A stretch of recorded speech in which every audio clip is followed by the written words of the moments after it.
Oft ist es so, wenn ich rausgehe in die Natur, am Anfang, wenn ich das Gehen anfange, da habe ich noch 1000 Sachen im Kopf. So einen richtigen Mischmasch. Private Dinge, die mich beschäftigen in letzter Zeit. Auch ganz viel, was die Situation in Deutschland anbelangt, beziehungsweise eigentlich auf der ganzen Welt. Und dann gehe ich und setze einen Schritt vor den anderen. Und mit jedem Schritt wird der Kopf freier. Die Gedanken sortieren sich einigermaßen.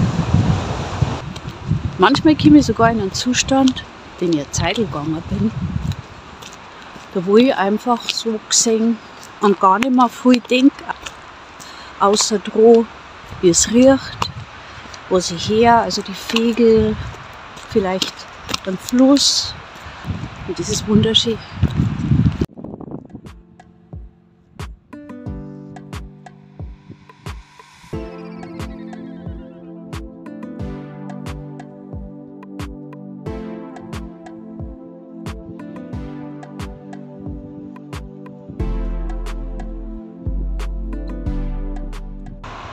Wenn du Nachrichten schaust oder jetzt gerade im Moment auch die sozialen Medien anmachst, die überhaupt nicht sozial sind, sondern eher das Gegenteil, dann denkst du doch manchmal, ich sage mal, bin ich jetzt in einem falschen Film oder vielleicht in einem Albtraum. Das Ding ist nur, du wachst aus diesem Traum einfach nicht auf. Manchmal ist es nicht einmal ein Albtraum, sondern so ganz ein verrückter, wirrer Traum, wo du aufwachst und irgendwie sagst, ja gut, Chinesen, ich weiß überhaupt nicht mehr, was ich denken soll. Geht's dir auch so? Auf jeden Fall komme ich immer mehr und mehr eigentlich drauf, dass es an dieser Schwarz-Weiß-Dingerei gibt. Meine Meinung ist nur die richtige und deine Meinung ist schlecht und böse.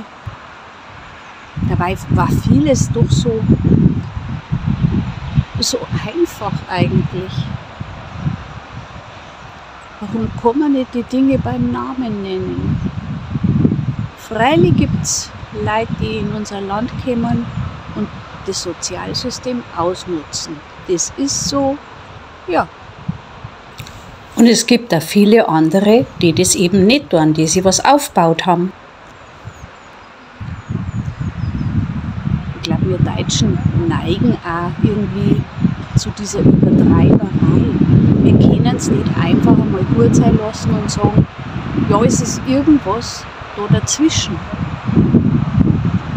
Es muss immer das eine oder andere Extrem sein. Beispiel noch. Ich erinnere mich ganz gut daran, dass ich mal in meiner Jugend zu einem Schwulen-Spezi gezogen bin. Übergangsweise geplant nur für ganz kurze Zeit. Damals hat meine uralte Oma, die so eine ganz einfache Bayerin war und gefühlt sehr spießig und sehr bigottisch, die hat dann zu mir gesagt, geh weiter, mit dem hast du doch was. Und dann habe ich immer gesagt, nein, wir sind bloß Freunde. Ja, und alles einmal wieder so gedrängt hat und ja, sag's mir doch, wenn es dein neuer Freund ist. Dann habe ich die Luft geholt und habe gesagt, nein, der ist schwul. Und habe eigentlich gedacht, dass jetzt gleich irgendwie eine Mordsaufregerei von ihr kommt und Ding und Zeig. Ja, und was war der Fall? Sie kannte den Ausdruck nicht schwul, aber ich habe gesagt, ja, der mag Männer. Und dann hat sie gesagt, ach so, sag's halt gleich. Thema erledigt. Daraufhin hat sie gesagt, mei, das hat es allweil schon gegeben, auch zu unserer Zeit. Damals halt nicht so offen, weil sie verfolgt worden haben. Wenn jemand schwul ist, ist er schwul. Oder wenn eine Frau lesbisch ist, dann ist lesbisch. Wenn jemand denkt, ich fühle mein ganzes Leben lang schon, dass ich im falschen Körper bin und nimmt den ganzen Stress auf sich und lässt sie Hormon behandeln, umoperieren, was auch immer, dann lasst die Leute doch einfach sein, wie es sind. Was ich jetzt aber wiederum seltsam finde, das ist, wenn dann jemand jährlich sein Geschlecht wechseln kann. Was soll das? Also, ich kenne jemanden, der sein Leben lang schon im falschen Körper war, über 50 Jahre. Und es war psychisch unglaublich belastend, und als der dann letztlich diesen Schritt gegangen ist mit OP, Hormonbehandlung und dem ganzen Scheiß, dann habe ich mir gedacht, das kann ich nachvollziehen, dass das jetzt ein Kampf ist, etwas, wofür man kämpft hat, was früher nicht gegeben hätte, dass man da akzeptiert und toleriert wird. Ja, aber ich kann mir nicht vorstellen, dass diese Person nach einem Jahr sagt, jetzt war ich dann doch wieder gerne eine Frau. Das glaube ich nicht. Das ist der Mulbach. Selbiges mit dem ganzen Gender-Thema. Neulich habe ich eine Rede von so einem jungen Kerl gehört, der irgendwie gefühlt in jedem Satz doppelt so lang gebraucht hat, in seiner extremen Rumgender. Dazu muss ich jetzt mal was sagen. Ich bin jetzt auch kein so Kascherl, für das Feminismus ein Fremdwort ist. Das Ding ist, die Frauen früher oder in meinem Alter, die haben nicht so großartig davon geredet, die haben es einfach da. Wenn ich eine Frau bin, bin ich eine Frau, wenn ich ein Mann bin, bin ich ein Mann. Ich brauche nicht ein Innen mit einer Pause davor oder mit einem Stern da, dass ich das weiß. Und ich fühle mich durchaus angesprochen. Auch ohne Doppelpunkt und Sternchen, weil das ist alles nur auf dem Papier. Also wenn es euch so echauffiert und euer Thema der Feminismus ist,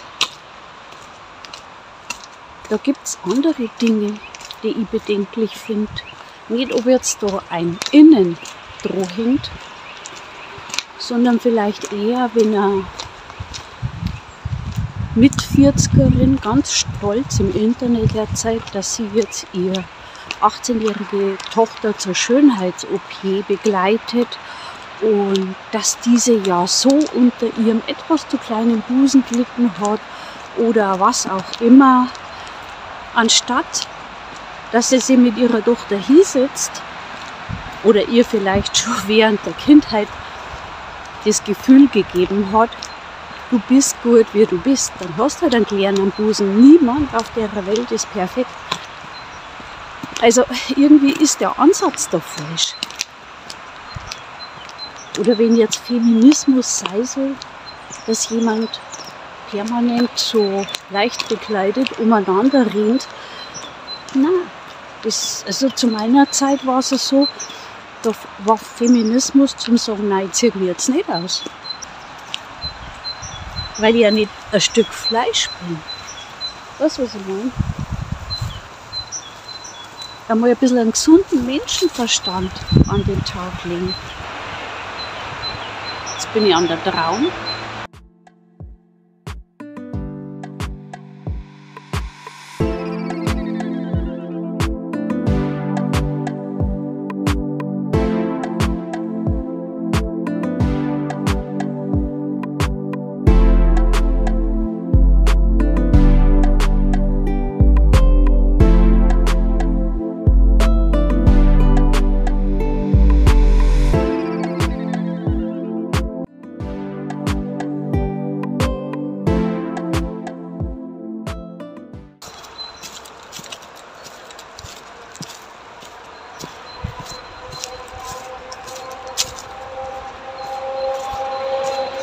anderes Beispiel.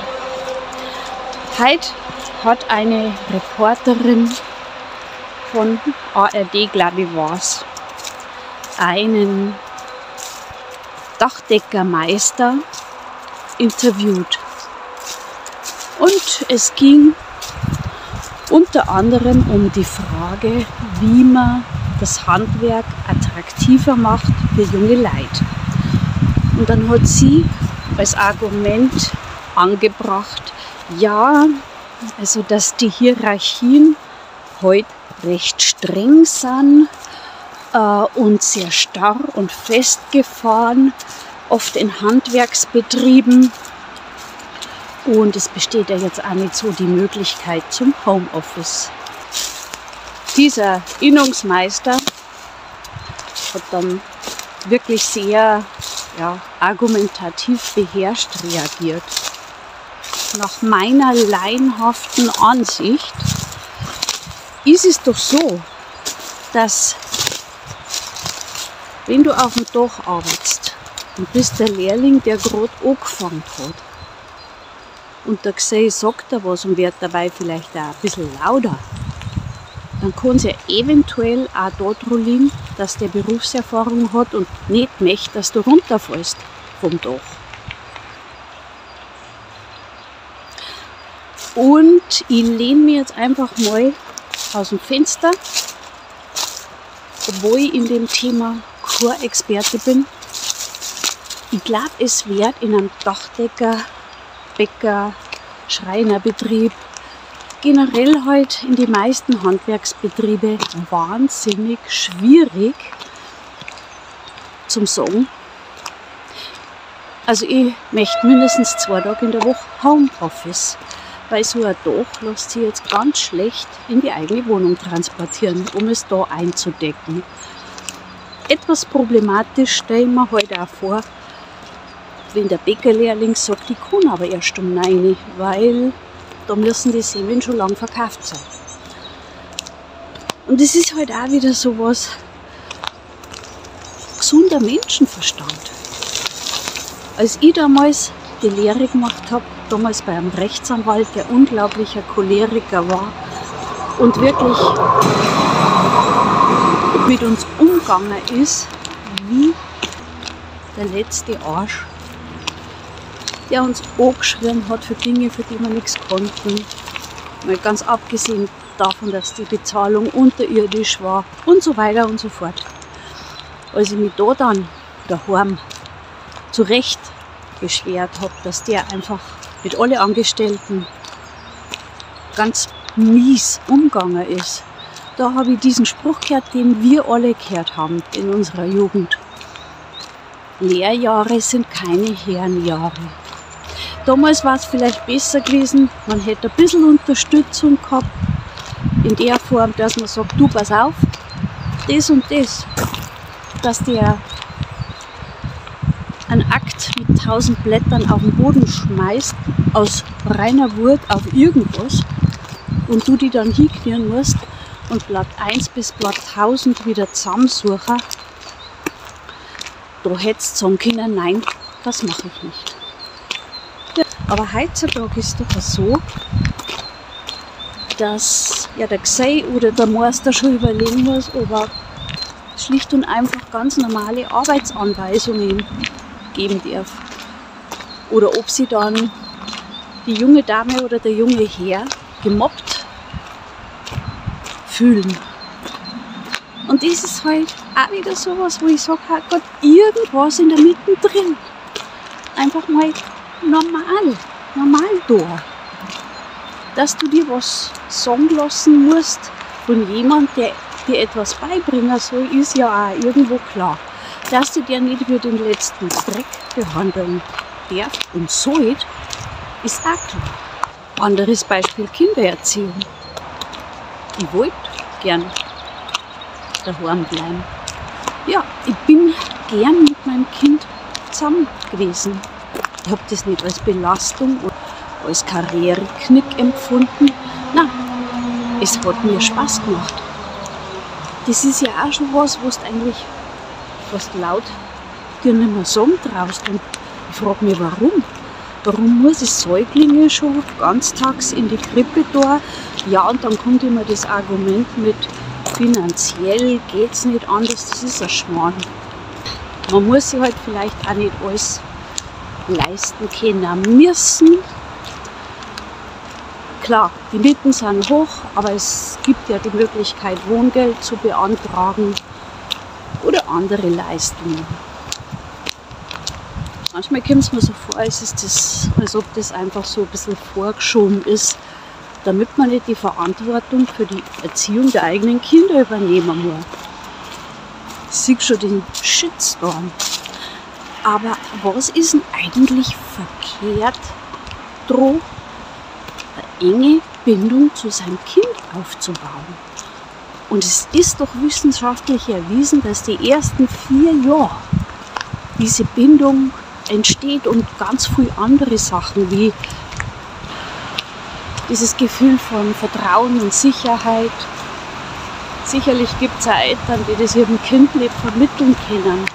Aber ich glaube, die meisten kannten es schon, wenn sie sich ein wenig anstrengen dachten. Warum gibt man da nicht die Frauen, die das wirklich wollen, die Chance und erzählt ihnen nicht, ja, das ist falsch, du musst gleich wieder Vollzeit einsteigen und willst du denn nicht beruflich vorankommen? Jetzt sagen wir doch mal ehrlich, die Jobs, die die meisten Frauen machen, die sind ja nicht Managerjobs, das sind Jobs, um Geld zu verdienen. Also ich sehe es halt einfach so. Die ganze Verantwortung wird dann auf die Kindergärten, die Kitas, die Schulen abgeschoben. Was wie Werte, das Gefühl, geliebt zu werden, das ist doch nach wie vor noch etwas, was die Eltern am Kind vermitteln könnten und auch müssten. Zur Erläuterung. Eine Frau, die arbeiten will, gleich nachdem sie ein Kind gekriegt hat, kann das gern machen. Aber ich vermisse die Wertschätzung für die Frauen, die sagen, na, ich mache diesen Job, der kein Job ist, sondern eine Berufung, nämlich Kindererziehung, und ich will das. Und das ist für mich ein Teil von Feminismus, dass diese Frauen dann nicht als Dummchen am Herd dargestellt werden, sondern klar ist, dass die einen richtig wichtigen Job für unsere Gesellschaft machen. Und dass in diesem Fall dann Leistungen, die sie in Anspruch nimmt, kein Almosen sind, sondern eine viel zu geringe Entlohnung. Und so extrem starke Gegenbewegungen gegen das alles gibt es einfach nur, meiner Meinung nach, weil die Mitte verstummt ist und die anderen rechts und links immer lauter werden. Und anscheinend ist ja so, dass nicht der die besten Argumente hat oder der am klarsten Dinge kann, gekehrt wird, sondern nur die halt am lautesten schreien können und so richtig schön klappern. Oder glauben, sie könnten die allgemeingültige Ideologie ausgeben?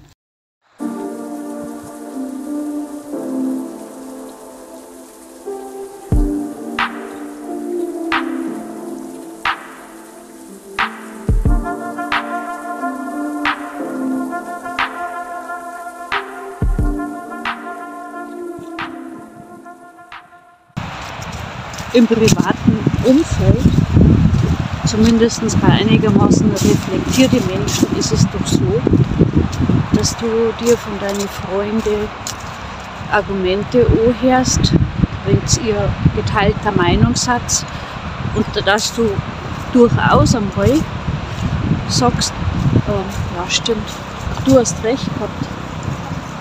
Oder ja, du hast zum Teil recht. Das ist aber offensichtlich etwas, was Politiker mit ihrem Ego nicht vereinbaren können. Also selbst wenn sie merken, und es ihnen bewiesen wurde, dass irgendwo halt falsch lagen, kann man nicht sagen, ja, das war ein Fehler. Na? Es muss an der unrichtigen Position festgehalten werden. Ja, und das sind halt so Sachen, wo ich dann mir einfach denke, ihr verdient so einen Haufen Geld und eigentlich soll jetzt ihr uns vertreten. Aber stattdessen vertretet ihr im Grunde nur euch selbst und es geht euch um Machterhalt und Erhalt eurer Privilegien und darum, dass ihr Recht habt. Und zwar alle. Von rechts, von links, von oben, von unten. Wenn's das alle ihnen sagt, eine Durst, na, da musst nicht einmal draufhauen, das erledigen die nämlich von selber.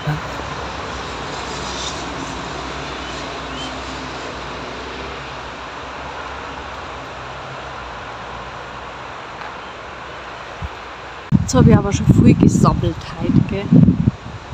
Aber mir ist noch ein super Vergleich eingefallen, weil ich tue mir immer mit Vergleichen leichter komplexe Sachverhalte zu erklären.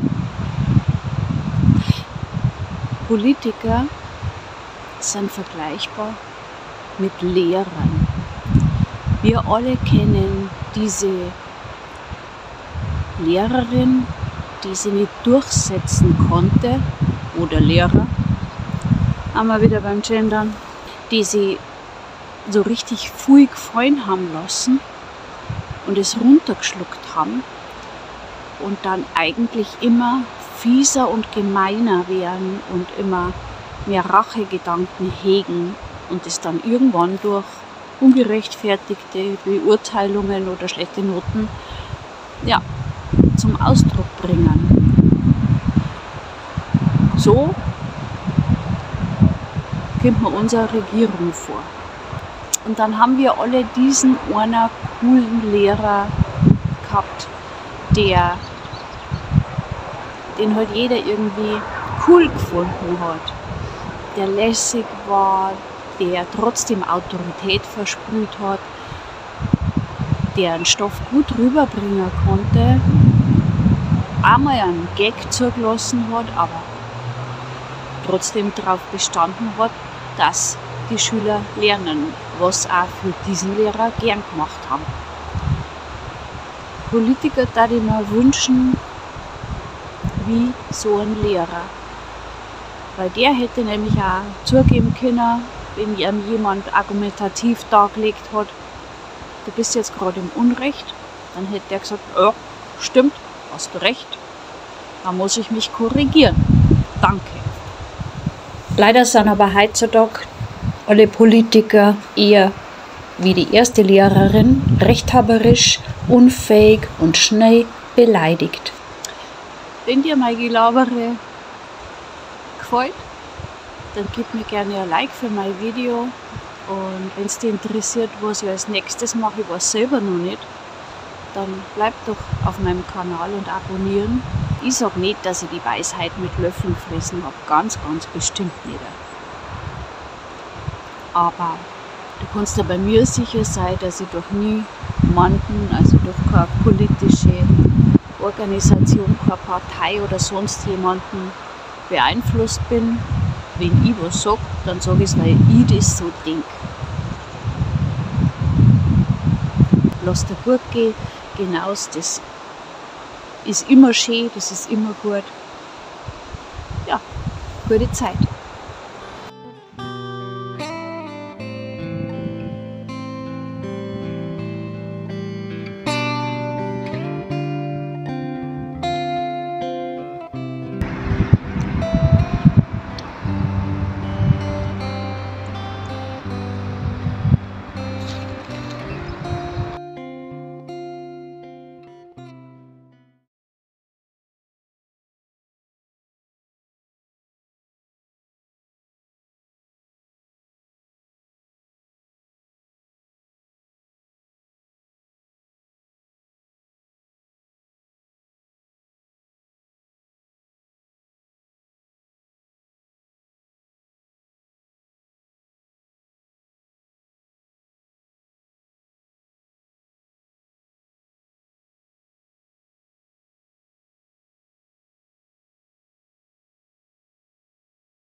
Stattdessen sind sie aber wie diese eine unsympathische Lehrerin, die nicht erklären kann und dauerbeleidigt ist, die Respekt will, aber ihn nicht verdient hat.